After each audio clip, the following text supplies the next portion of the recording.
Ladies and gentlemen, mesdames, messieurs, welcome. Bienvenue à toutes et à tous sur cette nouvelle vidéo consacrée au jeu Empire & Puzzles.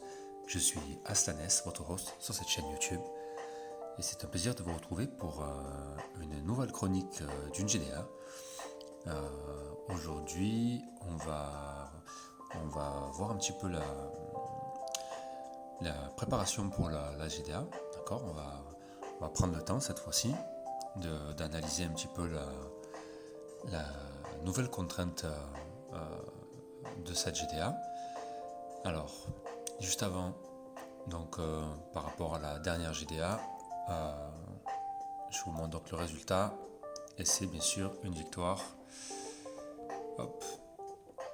Voilà, donc on a gagné 6005 points contre 5208, assez surprenante pour presque la moitié de leur alliance, ce qui a été une défense en full mono bleu. Et donc le meilleur joueur de la GDA, c'est Mana. Félicitations à elle, avec 385 points, c'est énorme. Félicitations Mana, très bien joué, c'était 6000 points. Donc c'est quand même un bon ratio, et où on fait 100% de participation au niveau de nos frappes. Voilà. Alors, cette fois-ci, on est là.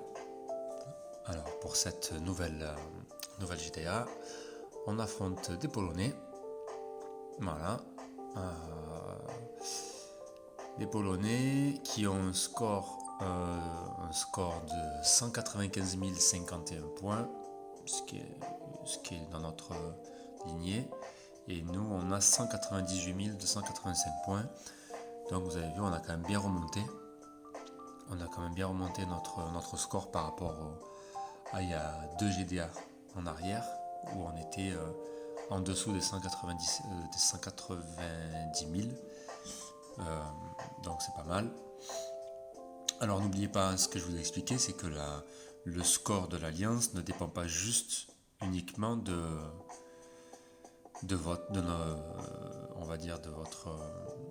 votre prestation, que ce soit défaite ou victoire en GDA, mais il prend en compte également les frappes contre les titans, et il prend en compte le nombre de trophées par équipe, d'accord, par l'Alliance. Donc au plus vous avez des joueurs qui ont un certain niveau de trophées qui s'y tiennent, et au plus votre score reste élevé. D'accord, faut pas l'oublier non plus, il ne s'agit pas que de victoire en GDA. Alors, la contrainte cette fois-ci, alors ça va être très compliqué, c'est attaque de ruée. Donc exactement comme en tournoi raid, ça veut dire que la GDA attaque de ruée, elle est très rapide. Ça va être des matchs très rapides. Pourquoi ? Parce que tous les héros sont réglés sur une charge mana très rapide. Donc même vos héros lents habituellement sont chargés sur très rapide. Donc quand vous allez composer votre équipe, il faut le prendre en compte. Alors, on va regarder un petit peu la défense. Avant ça, j'ai oublié d'aller regarder un petit peu le niveau de l'alliance polonaise. Alors, qu'est-ce qu'on a ? On a du 69, 80, 73, 69, 71, 64, 59, 48, 54, 79, 78, 60, 62, 62, 51, ouais, 63, 52, 66.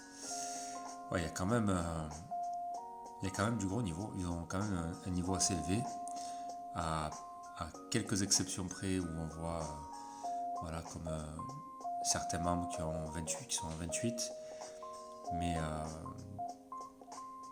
bon, qui ont quand même déjà des héros qui sont pas finis, mais qui sont déjà voilà, 4 étoiles, 4-5 étoiles. Donc ils sont pas il y a quelques petits niveaux, il y a encore quelques petits niveaux, Mais pour le reste, vous avez bien compris que voilà, ça va aller chercher déjà, ça va aller chercher dans les grosses défenses. Hein. 4006, 4006, 4006, 4006. Bon, le premier, qu'est-ce qu'il a? Une défense à 4007. Donc bon, c'est quand même, ça a l'air d'être des joueurs assez costauds en face, pour la plupart. On verra bien, d'accord. On va voir ce que ça donnera. Alors pour la défense, alors cette fois-ci, donc je vous remonte ma défense. Ça c'est ma défense de la semaine dernière. Enfin de la semaine dernière, pardon. C'est ma défense de la dernière GDA. Je vous avais expliqué que voilà, j'avais fait un choix, c'est de mettre Gunnar en tank à la place de Sonia. Et sur la dernière GDA, qui n'était pas une attaque de rue et qui était boost d'attaque, Gunnar a quand même assez... enfin, en tout cas, cette équipe a fait le job. Hein, elle a subi 6 attaques, si je me rappelle bien. Non, 8 attaques pour 3 défaites. Donc, ça veut dire que globalement, il a fallu s'y prendre à chaque fois, au minimum en 2 fois, pour éliminer mon équipe. Donc, c'était bon signe, et c'était pas en attaque de ruée. Là, pourquoi ça a plus de sens encore d'avoir un Gunnar limite breaké et full emblémé, donc emblémé complètement à 20 en tank, parce que Gunnar est un héros lent, donc il lui faut habituellement entre 11 et 12 tuiles pour déclencher. Plutôt 12, je crois. Entre 11 et 12 tuiles pour déclencher. Il suffit qu'en face vous ayez un mono vert. Vous attaquez mon équipe en mono vert. Et avec des héros quand même d'un bon calibre, hein, des 4-5 étoiles. Il prend 3 tuiles vertes dans la tête et il est éliminé. Mais de la même manière qu'une Sonia, hein, quand j'avais Sonia c'était exactement pareil en tank. Elle prenait 3-4 tuiles vertes et c'était réglé. Mais Gunnar aujourd'hui c'est donc mon héros qui a le plus la deuxième plus grosse défense de tout mon deck. Et pourtant c'est un héros 3 étoiles, mais comme je vous l'expliquais la dernière fois, il a aujourd'hui avec la possibilité de dépassement de limite ici, vous voyez, au niveau 55, plus la progression en emblème où j'ai opté pour un choix bien sûr complètement défensif et en point de vie. Donc mon Gunnar ici présent est donc au maximum de sa capacité défensive, d'accord, parce qu'il bénéficie donc des full emblèmes, il bénéficie du dépassement de limite, mais il profite aussi du bonus de costume, okay, qui rajoute encore 5% de défense.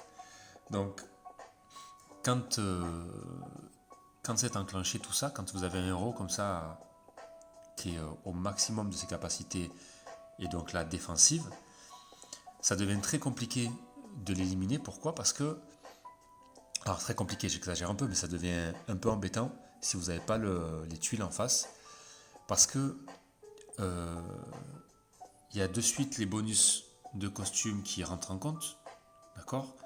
Et si vous rajoutez 5% de défense sur une défense qui est la défense actuelle, c'est beaucoup. Il ne faut pas oublier aussi qu'il y a la classe des paladins qui rentre en compte et qu'il a 5 ou 6% de chance supplémentaire d'avoir plus 25% de défense. Et quand c'est enclenché, son bonus de défense, il est juste monstrueux. Et si derrière, il déclenche sa CS et qu'il octroie donc à tout le monde plus 63% de défense à tout le monde, y compris à lui-même, alors là, vous avez un héros qui devient vraiment très très compliqué à éliminer. D'accord? Et donc l'avantage de Gunnar ici, c'est que on est en tournoi d'attaque de ruée, donc ça veut dire que de héros lent, vous avez donc ce héros là qui va passer en très rapide. Donc il va charger en 7 tuiles. D'accord? Donc ça veut dire que si en face, vous avez des joueurs qui jouent et qui vous attaquent et qui n'ont pas eh ben, un board de départ, enfin un plateau de tuiles au départ et dans les premiers tours qui est bien servi, et qui ne peuvent pas donc éliminer Gunnar du premier coup, ça va devenir très très très compliqué pour eux. D'accord? Parce qu'entre le partage de dégâts et le bonus de défense, qu'il octroie donc à tout le monde, ça devient très compliqué. C'est pour ça que Gunnar a aujourd'hui tout son sens en tant qu'ici, parce qu'on on a décidé de rester encore un petit peu sur la stratégie de tank bleu. Voilà. Donc là, j'ai vraiment une équipe très défensive. Si vous regardez bien, j'ai qu'un seul héros qui frappe. C'est Utao. Et il frappe sur tout le monde. Il inflige 210% de dégâts à tous les ennemis. Et tous les ennemis reçoivent moins 40% de précision sur 4 tours. Y compris pour les compétences spéciales. Et donc toujours mes deux soigneurs, Sabina et Mélandor. Mélandor qui lui aussi octroie son bonus de défense. Par contre, c'est un bonus de défense de seulement 46%. Donc, au final, la question serait plutôt de savoir est-ce qu'il ne serait pas plus judicieux de l'avoir en version normale, puisque en imaginant que Gunnar et lui déclenchent en même temps, d'ailleurs ils ont tous les deux un déclenchement de CS, c'est Gunnar qui va déclencher en premier, et derrière Mélandor va venir appliquer son bonus de défense de 46% à la place du bonus de défense de Gunnar qui est de 63%, je vous le rappelle. Donc je vais essayer d'abord de le mettre dans une configuration où il est en soin direct. D'accord? Ici. Alors du coup le problème c'est que sa défense elle est beaucoup plus faible.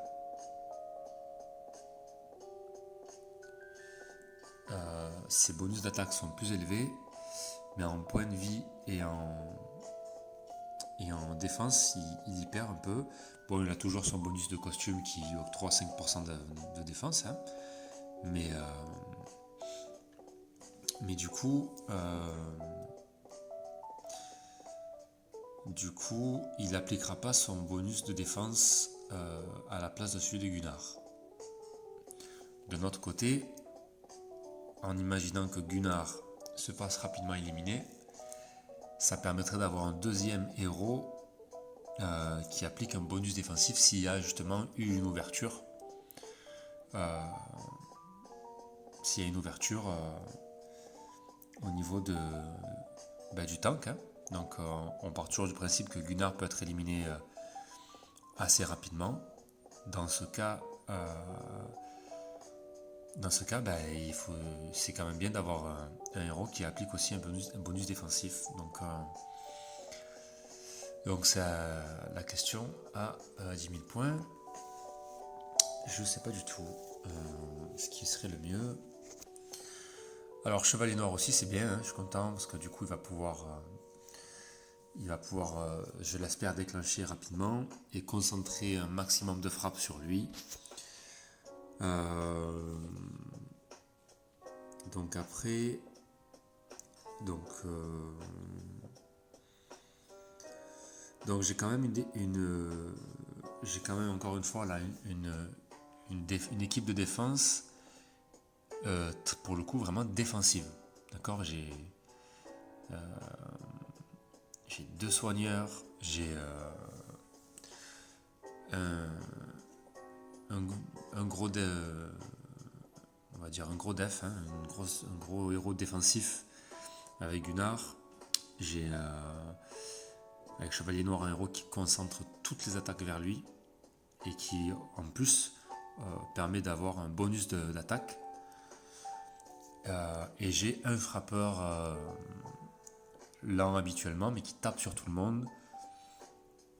Et qui tape à 210%, mais qui, si en plus il peut bénéficier du bonus d'attaque de Chevalier Noir,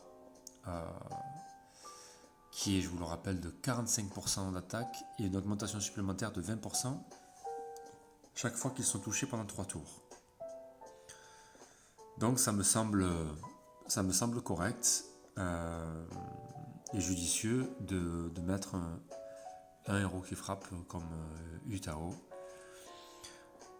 Alors je sais que il y a beaucoup de joueurs qui sont pas très fans de ne pas avoir de cogneur dans leur équipe de défense. Mais encore une fois, le but de l'équipe en défense, c'est pas juste d'éliminer l'équipe en face. C'est parce que pour ce faire, il faut justement qu'elle résiste.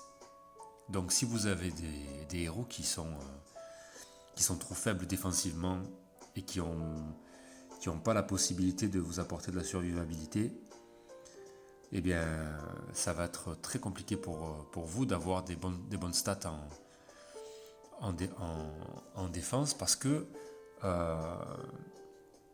justement vous n'avez pas de la possibilité dans votre équipe d'apporter un peu plus de survivabilité, d'accord, donc c'est-à-dire de résistance dans le temps avant l'élimination.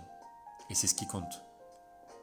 Parce qu'on sait très bien que nos équipes, elles sont forcément éliminées au moins 2 fois, 2 fois par GDA. Même les plus grosses équipes des plateaux, des équipes à 4700, 4600, elles sont régulièrement éliminées 2 à 3 fois par GDA. Donc, voilà. Il n'y a pas d'équipe qui tient jusqu'à la mort et qui n'arrive pas à être éliminée minimum une seule fois. Okay, mais l'essentiel, c'est que avant d'être éliminé, il se passe du temps. Que les adversaires puissent concentrer pas une frappe et pour faire un one-shot, mais faire 2 frappes minimum, 3, voire 4, c'est le top. D'accord ? Mais si déjà vous concentrez au moins 2 frappes sur votre défense pour qu'elle soit éliminée, vous avez déjà un ratio qui est intéressant et une défense qui est donc relativement solide. C'est ce que j'espère ici. D'accord ? C'est pour ça que je la laisse vraiment en défensive, parce que j'espère avoir, surtout en attaque de ruée,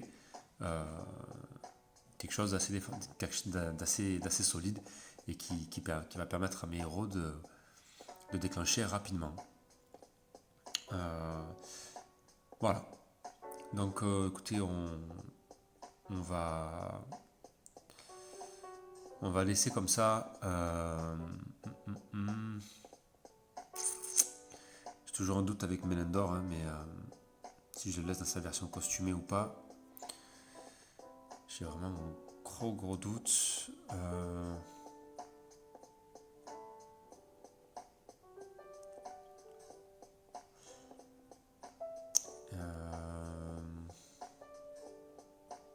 Bon, de toute façon, je vais essayer les 2 versions, on verra bien. Je vais essayer. On va commencer par celle-ci, allez. On va commencer par le soin direct. Et puis on verra si ça suffit. Croisons les doigts. Voilà, donc ça c'est ma défense pour cette GDA. Donc on a le temps, on est vraiment dans la phase préparatoire. On a encore 11 heures d'attente. Donc j'ai encore le temps de réfléchir, mais potentiellement ce sera ça. Vous voyez, donc tout le monde est potentiellement prêt, on en a discuté, donc voilà. Écoutez, on verra demain. Hop. On verra demain, ou en fin de journée plutôt, parce que dans 11 heures c'est plutôt en fin de journée. Ce que ça donnera, et puis voilà, nous on se retrouvera demain pour la suite, pour les attaques cette fois-ci. N'hésitez pas à voilà, poser des questions, à savoir, à faire des remarques si vous estimez que j'ai fait peut-être une... Si vous pensez que c'est une erreur de ma part d'avoir fait ce choix, n'hésitez pas. Pour ma part, je vous souhaite donc à tous un très bon week-end. Bonne GDA à tous, amusez-vous bien, prenez soin de vous et à très vite. Bye.